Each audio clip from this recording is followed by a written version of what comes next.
Et l'époque du prophète. Nous ne possédons aucun renseignement historique certain sur les circonstances de la vie d'Habakkuk. Tout ce que la tradition nous a transmis à son égard est empreint d'un caractère légendaire très prononcé. C'est ainsi qu'un écrit rabbinique fait d'Habakkuk le fils de la Sunamite dont il est parlé 2 Rois chapitre 4, tandis qu'une autre légende, très répandue dans les premiers siècles de notre ère, raconte que le prophète aurait été transporté à travers les airs du pays de Jude à Babylone, pour porter de la nourriture à Daniel enfermé dans la fosse aux lions, etc. Ce qui est certain, c'est que Habakkuk se donne lui-même le titre de Nabi, prophète, 1.1 et 3.1, terme qui désigne en général l'exercice habituel du ministère prophétique. De plus, la souscription du chapitre 3, verset 19, ainsi qu'une note placée en tête des fragments apocryphes qui accompagnent le livre de Daniel dans la version grecque des LXX, font supposer avec une certaine probabilité que Habakkuk appartenait à la tribu de Lévi. Cette note est ainsi conçue, tirée de la prophétie d'Habakkuk, fils de Josué, de la tribu de Lévi. Le prophète n'indique pas le temps où il a vécu, malgré les sérieuses recherches auxquelles on s'est livré, on est arrivé sur ce point à des résultats probables plutôt que certains. Quelques commentateurs ont fixé, comme époque de la composition du livre, le règne de Jéhoiakim, 610 à 599, l'argument qu'ils font valoir en faveur de cette époque tardive est l'expression « en vos jours » de 1.5. Mais cette preuve ne saurait suffire, car, dans le style prophétique, l'espace de temps que suppose cette expression peut embrasser non pas seulement 10 ou 15 années, mais tout un âge d'homme, et remonter par conséquent ici jusqu'au règne de Josia et d'Amon ou même jusqu'aux dernières années de Manassé. En outre, pourquoi le prophète présenterait-il l'invasion des Chaldéens comme quelque chose de si extraordinaire et de si incroyable à une époque où tout devait la faire pressentir au peuple de Jude? Sous Jéhoiakim, on ne comprendrait plus guère la description détaillée de 1.5-11. L'époque un peu antérieure de Josia ne semble pas convenir non plus à la composition du livre d'Habakkuk. Dans ce cas, en effet, le prophète ne pourrait avoir exercé son ministère avant la 12e année du règne de ce prince, vers 629, car la souscription du livre, 3.19, oblige d'admettre que le culte était régulièrement célébré dans le temple de l'Éternel. Or, ce fut à cette époque seulement, 2 Chroniques 34.3, que le culte des idoles fut renversé pour être remplacé par celui de Jéhovah. Mais d'autre part, si Habakkuk a prophétisé dans les années qui ont suivi immédiatement la réforme de Josia, on est en droit de se demander comment le tableau des Muresses de l'époque tracé au chapitre 1, versets 2 à 4 peut concorde avec le règne d'un prince dont il nous est dit, 2 Rois 23.25, que pour la piété et la fidélité il n'y en eut jamais de pareil à lui, ni avant ni après. Il faut donc remonter plus haut encore que le règne de Josia. Ce sont les dernières années du règne de Manassé qui paraissent cadrer le mieux avec le contenu du livre d'Habakkuk. En effet, 2 Chroniques 33.11-13 il est raconté que Manassé, emmené captif à Babylone pour y expier un long règne chargé de crimes de toutes sortes, se repentit dans l'exil et put revenir dans son royaume, où il se mit en devoir de rétablir le culte de l'Éternel auquel il avait substitué jadis celui des faux dieux.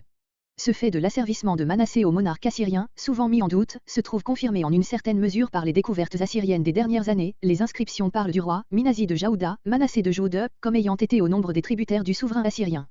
La réforme, essayée par le roi repentant dans les dernières années de son règne, fut sans doute bien peu profonde, puisque le second livre des rois n'en parle pas. Cependant le sanctuaire fut entièrement purifié de ses idoles et rendu au culte de l'Éternel, 2 Chroniques 23.15 et 16. C'est ce qui expliquerait à la fois la souscription de 3.19, laquelle indique que le culte était célébré dans le temple comme jadis, et la description de l'état de déchéance morale du peuple, 1.2-4, description de laquelle on peut conclure que l'essai de réformation tenté par Manassé n'avait pas exercé une action bien puissante sur la masse de la nation. Quant à l'expression « en vos jours », 1.5, elle ne constitue pas, d'après ce que nous avons fait remarquer plus haut, un argument contraire à l'époque que nous examinons. Il est, en effet, naturel de supposer que le prophète s'adressait à la jeune génération de ses auditeurs, or cette génération put facilement voir encore s'accomplir, en ces jours, les événements prédits par le prophète. Le livre d'Habakkuk rappelle, en outre, d'une manière frappante les discours de ces prophètes du temps de Manassé, 2 Rois 21.12, dont les prédictions annonçaient des événements si terribles que les oreilles de ceux qui les apprendraient devaient, anti-intep. Les événements annoncés par Habakkuk étaient bien de nature à produire un semblable effet, le prophète lui-même l'a ressenti, car il dit au chapitre 3, verset 16, « J'ai entendu et mes lèvres ont tremblé ».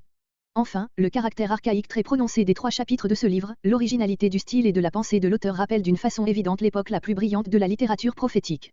En lisant Habakkuk, on éprouve l'impression bien nette que l'écrivain devait être plus rapproché d'Ésaïe que de Jérémie, dans le livre duquel on rencontre très fréquemment des citations de prophètes plus anciens, tandis que notre auteur est resté très indépendant de ses devanciers et ne leur fait que de rares emprunts. Nous sommes donc amenés par ces diverses raisons à admettre, comme la date la plus probable de l'apparition du prophète Habakkuk, les dernières années du règne de Manassé, soit de 645 à 643 avant Jésus-Christ. 2. Le livre d'Habakkuk. Habakkuk est le plus lyrique de tous les petits prophètes, celui chez lequel les sentiments personnels occupent la plus grande place. Aucun ne nous livre comme lui le fond de son cœur et ne nous fait lire si bien dans ses tristesses et ses doutes, ses espérances et ses joies. Ce trait profondément subjectif de son caractère le prédisposait mieux que tout autre à exprimer les sentiments des pieux Israélites et à être pour eux un chantre de consolation. L'âme fidèle, après avoir souffert avec lui en contemplant le triomphe de la violence, l'invasion menaçante des Chaldéens, devait partager d'autant plus sa joie à l'annonce du châtiment des adversaires et de la victoire définitive de l'Éternel sur les ennemis de son règne. La note dominante du livre entier est donc bien celle de la consolation, le chapitre 2, en effet, en constitue le centre et le noyau. Au point de vue littéraire, ce livre est un chef-d'œuvre. La langue en est absolument classique, pleine d'expressions rares et choisies, dont la plupart lui appartiennent en propre, la pensée et son exposition portent le sceau de la force et de la beauté, nulle part la forme du dialogue entre Dieu et le prophète n'est si parfaite, ni la prophétie aussi intimement fondue avec l'émotion de l'auteur, et malgré l'énergie du sentiment et le vigoureux élan de la pensée, le discours forme un tout admirablement lié dans ses diverses parties.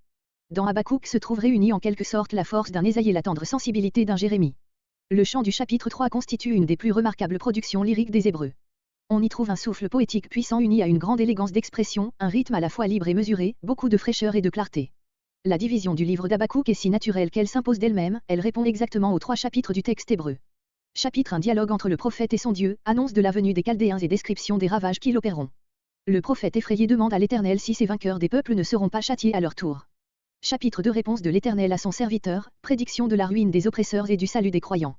Chapitre 3 morceau désigné sous le nom de prière, et dans lequel le prophète donne essor aux sentiments divers qui ont rempli son cœur à l'annonce des événements à venir.